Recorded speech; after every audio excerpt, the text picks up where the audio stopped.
Muchas gracias por su presencia tan amable y vamos a continuar en esta segunda sesión viendo qué dificultades hay para comportarse como un gen ingenuo, es decir, sencillamente como seres humanos.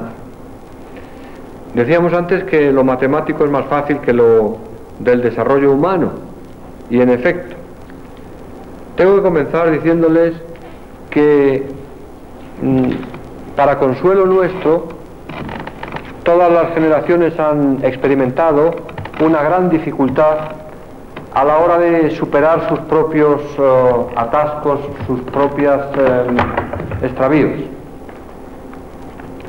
Fíjense, por ejemplo, y esto nos consuela, San Agustín, en el siglo V, está terminando de escribir su obra más importante, La Ciudad de Dios, y todavía sin terminar el prólogo, ha escrito el libro, le falta el prólogo, dice: el mundo se acaba. Lo pueden leer ustedes ahí en el prólogo.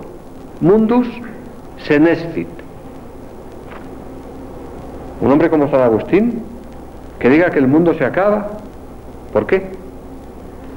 Porque están a las puertas de Roma, la ciudad eterna, los bárbaros.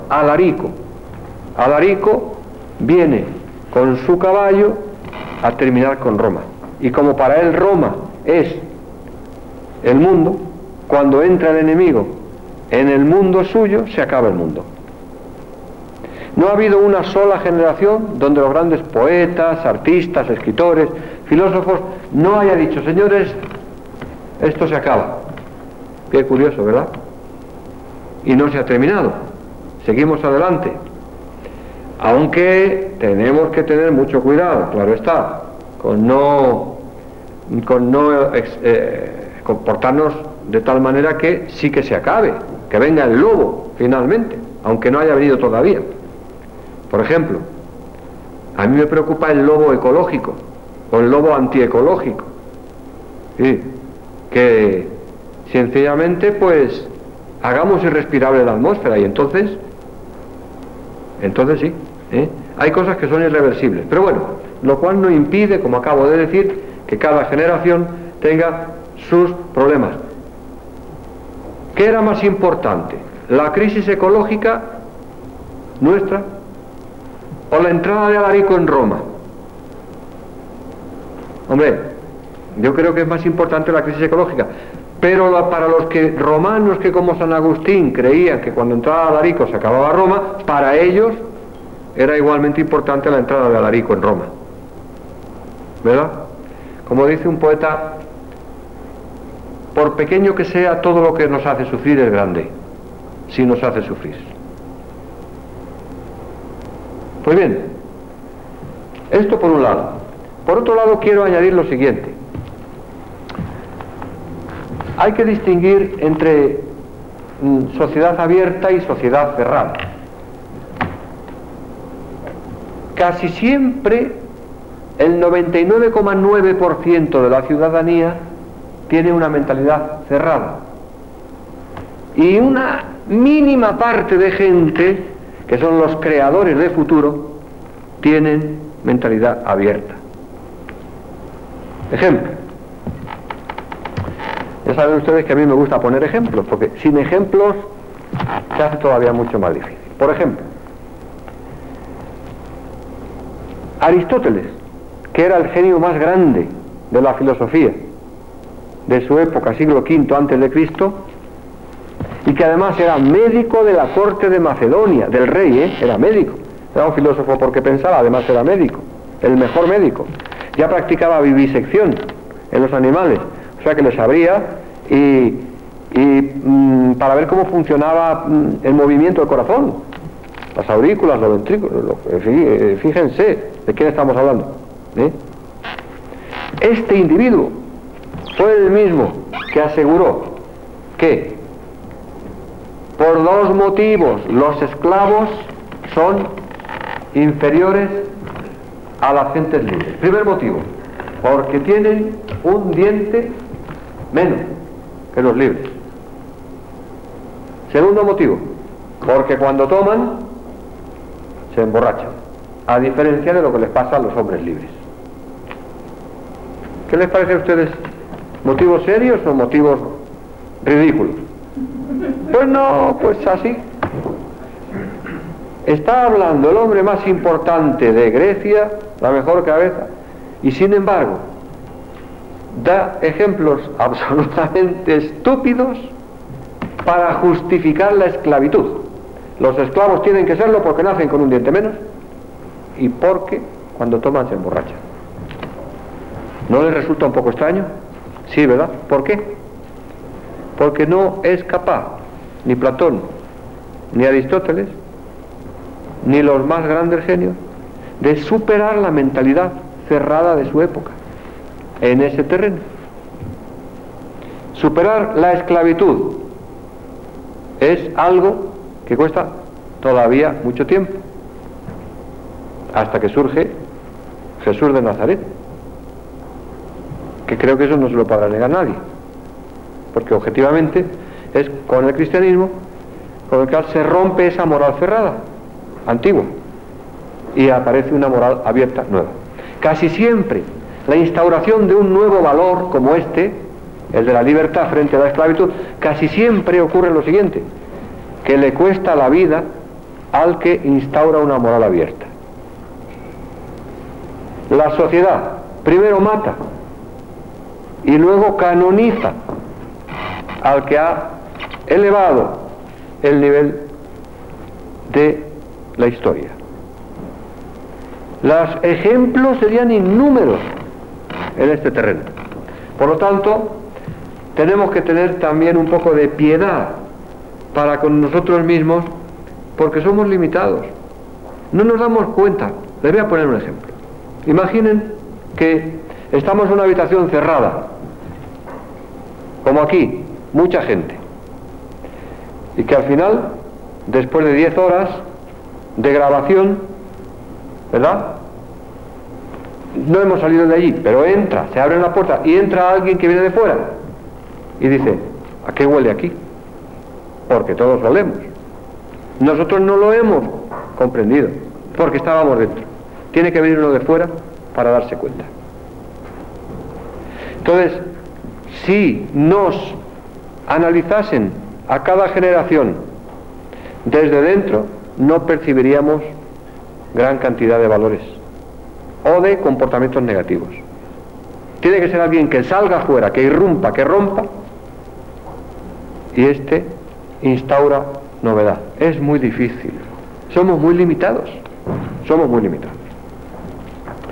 Les voy a poner, he dicho que San Agustín cree que el mundo se acaba, y ahora les he dicho que Aristóteles defiende la esclavitud. Junto a esos, ya a nivel individual, tenemos a veces cegueras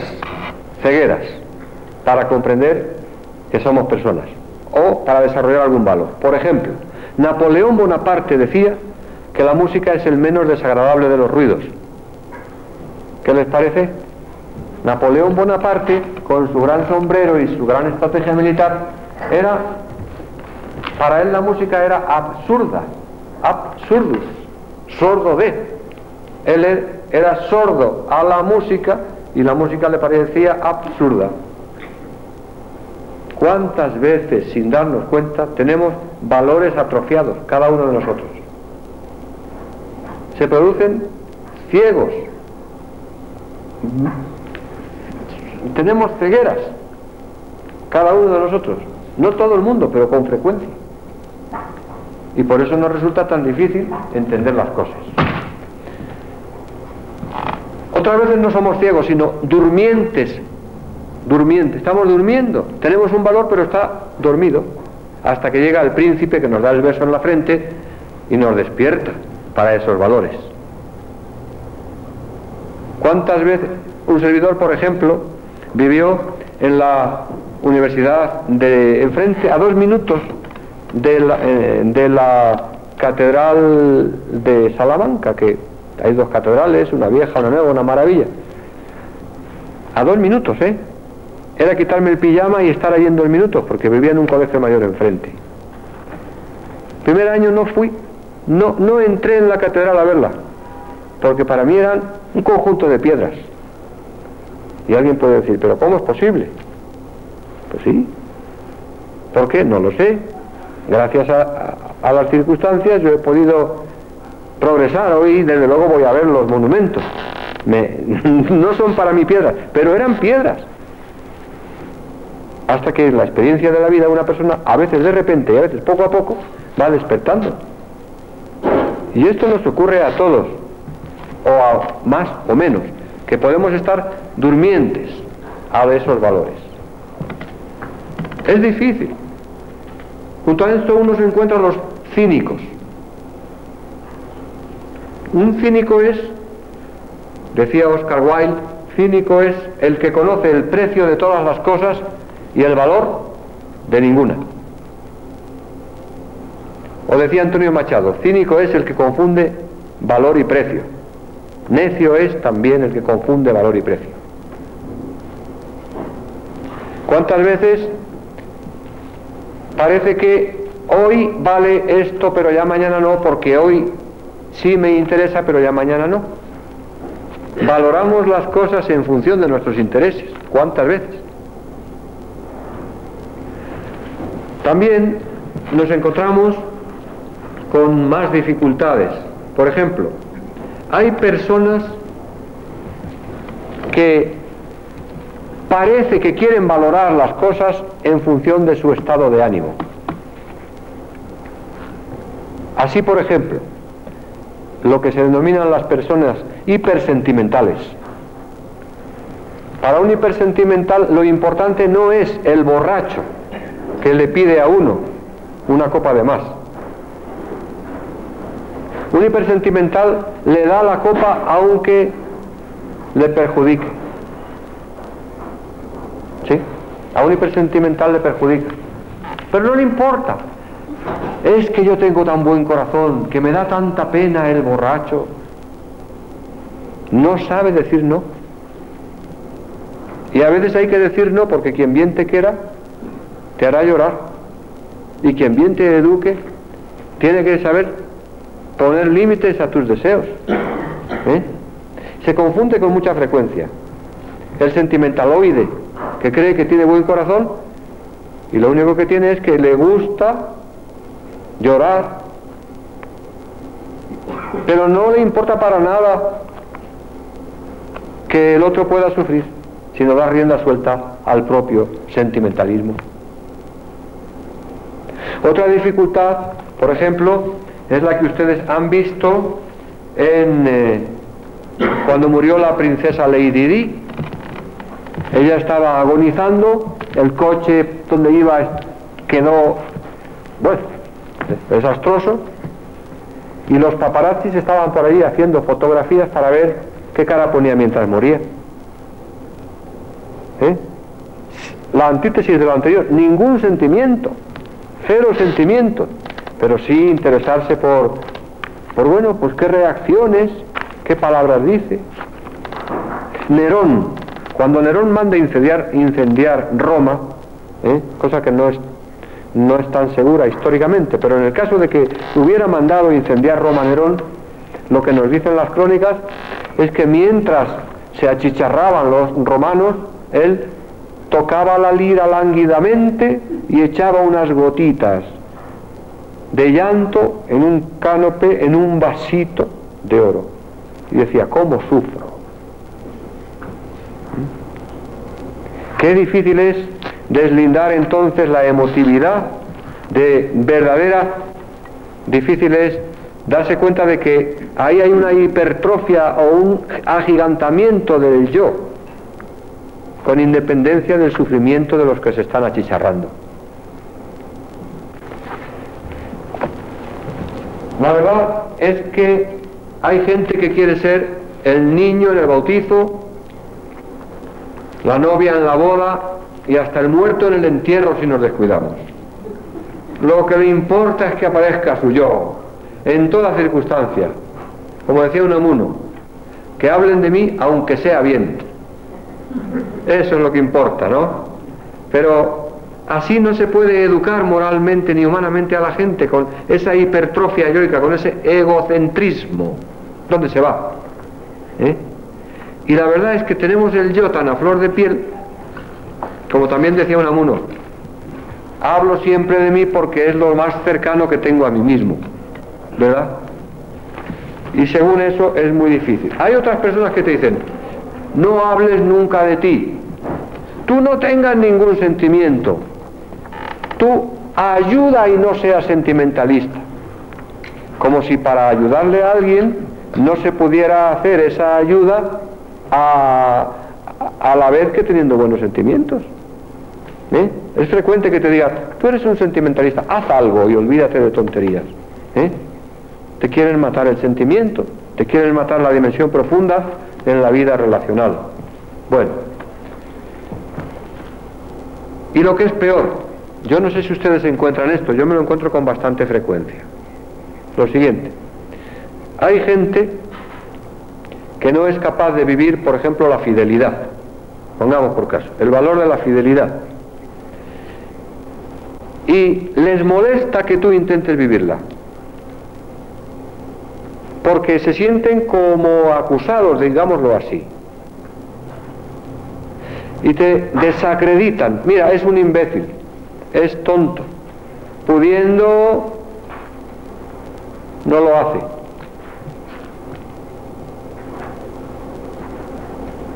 Y no solo eso, sino que finalmente atacan a la fidelidad misma.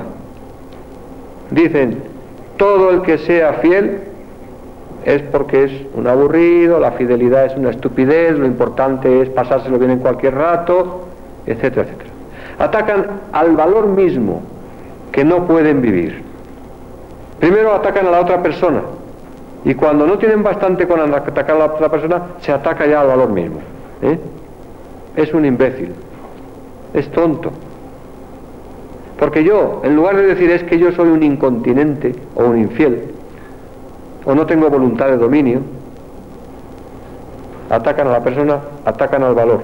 Esto se llama resentimiento. Resentimiento.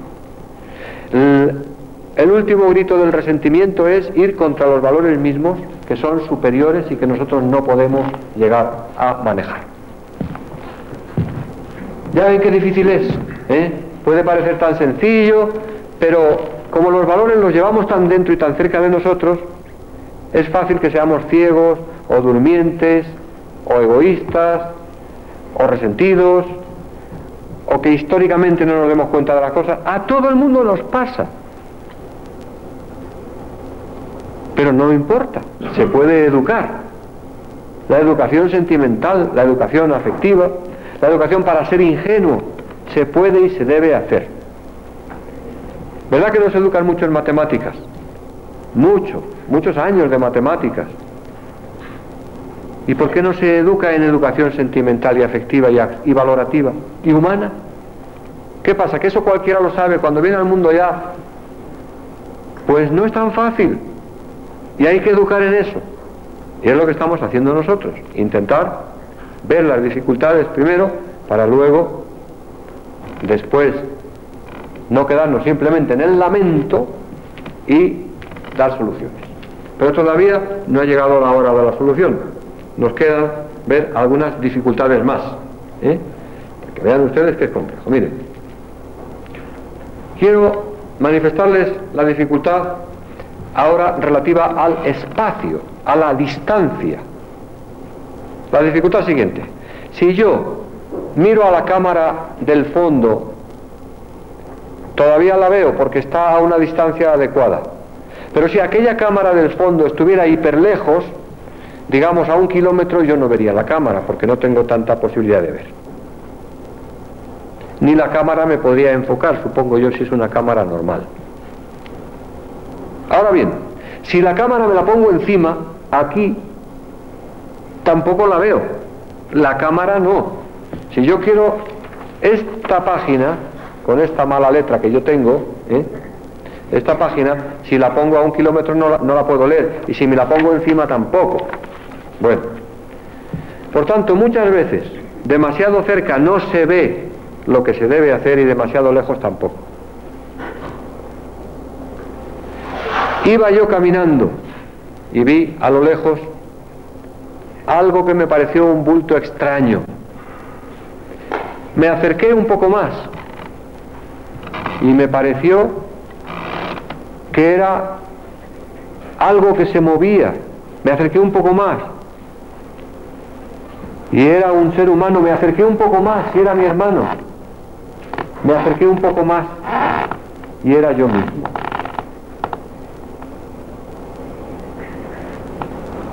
Cuando estoy demasiado lejos, imagínense que estoy aquí en México y algo ocurre en China. Los chinos, como todos son iguales, para mí, igual que yo, los que somos así somos iguales para ellos, porque de lejos todos somos iguales. Luego te acercas a un chino y todos los chinitos son distintos. Y las chinitas muy guapas. Bueno, si se hunde un barco cargado de chinos, hombre, no estoy tan cerca como para poder quererlos. No tengo tanta capacidad de amor, quizá ustedes sí, pero yo creo que tampoco. Necesitamos, para llorar a alguien, haberlo acompañado algún tiempo.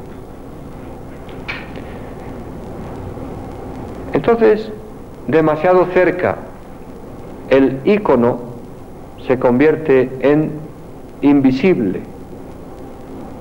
Demasiado lejos en un ídolo. Hay que encontrar la distancia adecuada. Hay matrimonios donde el marido o la mujer son muy posesivos, muy celosos. Así, agarran el puñado de arena y con tanto apretarlo se le va de las manos. No saben tener la palma abierta. Y es así en la palma abierta donde la arena se mantiene.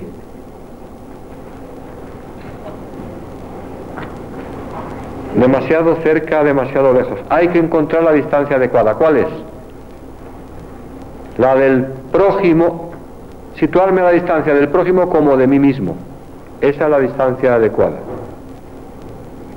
Para poder valorar al otro. Para poder entender los valores del otro. Lo que el otro me demanda. Es difícil, porque eso exige descentrarme un poco yo para concentrarme en él. Exige salir de mí en mi mismamiento. Pero hay que hacer eso, hay que hacerlo. Si no nos situamos a la distancia adecuada, nunca podremos, jamás podremos entender los valores de los demás, ni querer a las personas. Por respeto demasiado cerca, mal; por respeto demasiado lejos, nada. Otra dificultad. La dificultad arriba, abajo. Miren. ¿Recuerdan ustedes que en Hiroshima y Nagasaki se bombardeó a la población japonesa con la bomba atómica por vez primera en la historia? Aquellos dos pilotos recibieron aquel día la orden con el siguiente recordatorio: no se preocupen, serán héroes de guerra, no harán nada malo, al revés, tengan estos guantes blancos, aprieten este botón, hay nubes debajo de los aviones, cuando aprieten el botón terminará la guerra. Y así lo hicieron. Pero cuando aterrizaron y comenzaron a ver lo que habían hecho, cuando vieron la cantidad de víctimas, de masacre, de niños, de quemados, que todavía, no sé cuántos años después, continúa, con cánceres, etc., uno de ellos se quiso meter a monje trapense, para no hablar nunca más con nadie, y no ver nunca más a nadie. Y el otro se quiso suicidar, lanzándose contra una valla eléctrica metálica.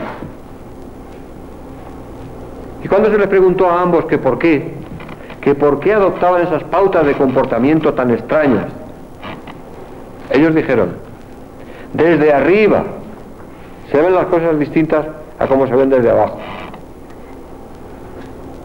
Desde arriba éramos héroes, desde abajo delante de los rostros de los niñitos quemados, somos villanos. ¿Qué les quiero decir con esto? Que ni demasiado arriba ni demasiado abajo. Y por tanto, ustedes no permitan que nadie les hable desde arriba, ni pongan a nadie de rodillas para que les escuchen. Si ustedes quieren construir comunidad a la misma altura, nada de machismo, ni macho ni hembra, ni adulto ni niño, ni hombre ni mujer, ni esclavo ni libre, ni griego ni romano, humanos. Cuesta trabajo. Cuesta trabajo. Miren, yo estoy en un patio de butacas y ustedes están abajo. A mí me está costando trabajo hablarle a ustedes desde esta perspectiva. Y a ustedes también les cuesta trabajo mirar hacia arriba. Me entenderían mejor si yo estuviera al mismo nivel y a la distancia adecuada. Y piensen que no estamos hablando solo de entender, sino que cuando hablamos de vivir, entonces todavía más necesario. Siempre me dice mi mujer: Carlos, no me trates como esclava, porque si me vas a tratar como una esclava, tú vas a tener en tu vida gente esclava, y yo voy a ser una esclava. ¿A ti te gusta? Yo le agradezco que me recuerde mi esposa estas cosas, que me recuerde la tendencia que tengo a esclavizar, para que no lo haga, porque yo no quiero rodearme de esclavos. ¿Saben por qué? Imaginen un partido de fútbol, entre una persona libre y todos los demás de su propio equipo y del extraño, con unas bolas de grúe así de hierro al pie. ¿Podría jugar de verdad al fútbol esa persona? No. Yo necesito gente libre frente a mí, a mi altura, para poder dar de mí el juego que llevo dentro. No permitan a nadie, ningún político, ninguna autoridad, que solo dé sermones desde arriba, que baje a los pepenadores, y no permitan a ningún pepenador que vote a los de arriba sin saber qué está votando, simplemente porque están arriba.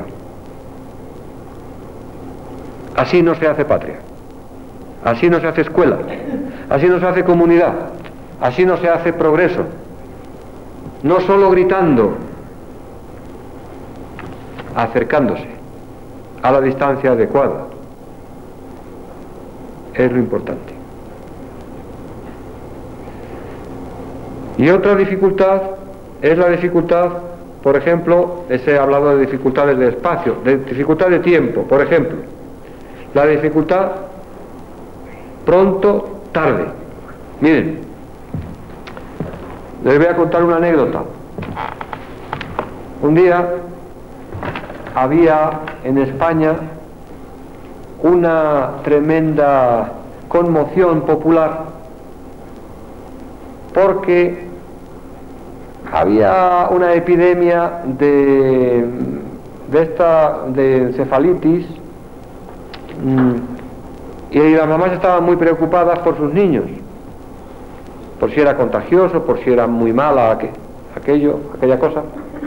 Bueno, entonces el presidente del Congreso de los Diputados habló por televisión para decir a la ciudadanía que no se preocuparan, que no pasaba nada, que no era infecto contagioso aquello y que no haría falta vacunar, que fuera histeria. Bueno, no terminó de decir eso cuando mandó al chofer del Parlamento a por la vacuna para sus propios hijos. Para mis hijos, pronto la vacuna. Para los hijos de los demás, no hay problema, puede esperar. Con mucha frecuencia, ese planteamiento también nos impide percibir la realidad. Y yo les digo una cosa: Con gestos así yo nunca votaría a ese partido. Porque imaginen, si ese es un modo de conducta habitual en tal partido, un servidor no lo quiere. No que digan al comienzo de las campañas, dentro de 4 años... No, mire usted, dígame. Al comienzo de la campaña todo va a ir muy bien, ¿verdad? Pero denme plazos, póngame un reloj debajo, con fecha y hora, como se hace en los contratos de obra, o en algunos contratos de obra. Si para tal fecha no está terminado este edificio, hay una penalización. Porque las palabras sin el reloj debajo se las lleva el viento. Se las lleva el viento. En aquella ocasión era Valencia, capital cultural de Europa. Invitaron a la gente súper importante. Recuerdo a Peter Ustinov abriendo la asamblea. Recuerdo a los alcaldes de los regidores de los municipios importantes de Europa. En aquella mesa redonda estaba Mario Vargas Llosa, y a los participantes pues todos se les volvían agasajos, pero enfrente del hotel había unos mendigos llenos de frío. Esa misma noche murieron en Valencia 3 personas, 3 mendigos por frío. Demasiado urgente todo, ir y venir de azafatas para los famosos, urgente. Construir albergues para los indigentes al invierno que viene. Al invierno que viene. No puede ser. En consecuencia de todo eso sale que al final tenemos la relación fin-medio, otra dificultad. Tratamos a muchas personas como medios o instrumentos y no como fines en sí mismos. Y esta dificultad se ve a cada rato. Y yo creo que hay que tratar al prójimo como te gustaría que te tratasen a ti mismo, y no tratar al prójimo como no te gustaría que te tratasen a ti mismo. Y yo creo que ese es un buen comportamiento, empezar a aprender a ver en el otro un prójimo, es decir, un próximo, es decir, un cercano, es decir, un otro yo. No tratar al tú como un él y al él como un ello. Me explico. Si yo, a ti que estás cerca, te trato como a un él, es decir, te pongo demasiado lejos, él, el chino, finalmente al él le trato como a un ello, es decir, como a una cosa, porque mira, no le conozco, si puedo explotarle, le exploto. Demasiado lejos, el tú lo convierto en él, el él lo convierto en ello, y el ello en cosa o instrumento para mí. Y al final ya no es una relación entre personas. Por tanto, insisto mucho en esto, tengo que tratar al tú como a un yo, siempre moviéndome en la distancia adecuada, respetando que él está allí y yo aquí, siempre en el tiempo adecuado, ni antes preocupándome por él que por mí, ni antes preocupándome por mí que por él, siempre a la altura adecuada, no uno muy arriba y otro muy abajo. Incluso a los reyes hablarles como les hablaban los profetas, de pie, erguidos y cubiertos, de tú a tú, y no por eso se le falta a nadie el respeto, antes al contrario, se le reconoce con la misma dignidad con que yo me reconozco a mí mismo, la máxima. No se puede conceder al otro más respeto, ni se le puede dar más dignidad que la que yo, cuando me trato a mí mismo como persona, me doy a mí mismo. Al contrario, contra lo que cree la gente, al arrodillarme demasiado ante el poderoso, le estoy reconociendo que es un tirano y por tanto no le estoy dando trato de persona, sino de tirano. Y a mí mismo me estoy indignificando, porque si yo me pongo de rodillas a mí mismo ante un hombre, ante otro hombre cualquiera, no me estoy tratando bien a mí mismo. Y como no me trato bien a mí mismo, tampoco le puedo tratar bien a él, porque nadie puede tratar al otro bien si se trata a sí mismo mal. Por eso conviene que encontremos el y del tú y yo. Por eso conviene que yo, al darle a otro la mano, sea en la intersección de las dos manos donde me fije. Esa es la distancia adecuada. Ahí está en nosotros verdadero. Nadie deja de ser yo, nadie deja de ser tú cuando es verdadero nosotros. Y esto me importa mucho porque por aquí se puede encontrar la verdadera escala de valores, la verdadera dimensión y altura de los seres humanos, la esperanza de un futuro mejor. Tenemos que encontrar la distancia, tenemos que encontrar el espacio y el tiempo, y lo vamos a buscar, y lo vamos a encontrar, y nadie nos va a quitar la alegría de vivir en esa distancia, en ese espacio y en ese tiempo. Como decía el poeta Pedro Salinas, redescubrir la alegría de los pronombres. Pronombre. El otro es alguien en favor del cual yo, le nomino, le nombro. Pronombre. Y a ellos dedicaremos la sección siguiente sobre la escala de valores y la posición de la persona ante ella.